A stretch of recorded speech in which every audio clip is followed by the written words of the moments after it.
రాష్ట్రానికి మరో తుఫాను ముప్పు పొంచి ఉంది. ఆగ్నేయ బంగాళాఖాతంలో శనివారం అల్పపీడనం ఏర్పడేటువంటి అవకాశం ఉందని వాతావరణ శాఖ తెలిపింది. ఆ తర్వాత 48 గంటల్లో ఇది పశ్చిమ వాయువ్య దిశగా కదులుతూ వాయుగుండంగా బలపడేటువంటి అవకాశం ఉందని పేర్కొంది. నైరుతి బంగాళాఖాతంలో తుఫానుగా బలపడుతుందని కూడా నిపుణులు అంచనా వేస్తున్నారు. ప్రస్తుతం నైరుతి బంగాళాఖాతంలో అల్పపీడనం కొనసాగుతుంది.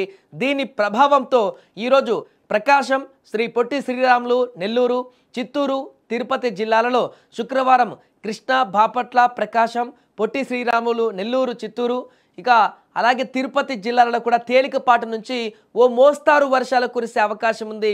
ఇక రేపు కృష్ణా, బాపట్ల, ప్రకాశం, నెల్లూరు, చిత్తూరు, తిరుపతి జిల్లాలలో అక్కడక్కడ తేలికపాటి నుంచి మోస్తారు వానలు కురిసే అవకాశం ఉందన్న విపత్తుల నిర్వహణ సంస్థ ఈ రకంగా తెలిపింది. అలాగే రాష్ట్రంలోని పలు ప్రాంతాలలో శని, ఆదివారాలలో ఈ యొక్క మోస్తారు నుంచి తేలికపాటి వర్షాలు, మంగళవారం కొన్ని చోట్ల భారీ వర్షాలు కురిసేటువంటి అవకాశం ఉందని కూడా అమరావతి వాతావరణ కేంద్రం తాజాగా పేర్కొంది.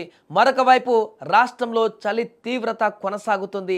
ఏజెన్సీ ప్రాంత ప్రజలు దీంతో గజగజలాడిపోతున్నారు. మంగళవారం రాత్రి అత్యల్పంగా అల్లూరి సీతారామరాజు జిల్లా మాడుగులలో 4.6 డిగ్రీల ఉష్ణోగ్రత కూడా నమోదైంది.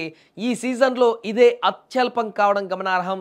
అదే జిల్లాలోని ముంచంగిపట్టులో 5.8, చింతపల్లిలో 6.8, డుంబ్రిగూడలో 7.8, పాడేరులో, పెదబయలులో 8.1 డిగ్రీల కనిష్ట ఉష్ణోగ్రతలు నమోదయ్యాయి. అక్కడ పార్వతీపురం, మన్యం, అనకాపల్లి, విజయనగరం, శ్రీకాకుళం, ఎన్టీఆర్ జిల్లాలలో కూడా కనిష్ట ఉష్ణోగ్రతలు 15 డిగ్రీల లోపే నమోదవుతున్నాయి.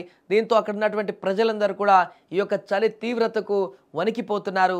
ఇంకొన్ని రోజుల పాటు ఇదే రకమైనటువంటి చలి తీవ్రత కూడా ఉందంటూ చెప్తున్నారు. ఈ నేపథ్యంలో ప్రజలు అప్రమత్తంగా ఉండాలంటూ కూడా చెప్తున్నారు. దానికి తోడు ఇప్పుడు అల్పపీడనం తుఫానుగా మారేటువంటి అవకాశం కనిపిస్తున్న నేపథ్యంలో మరొకసారి దాని తీవ్రత అధికంగా ఉంటే కనుక ప్రజలు మరొకసారి అలర్ట్ కావాల్సిన పరిస్థితి ఉంది.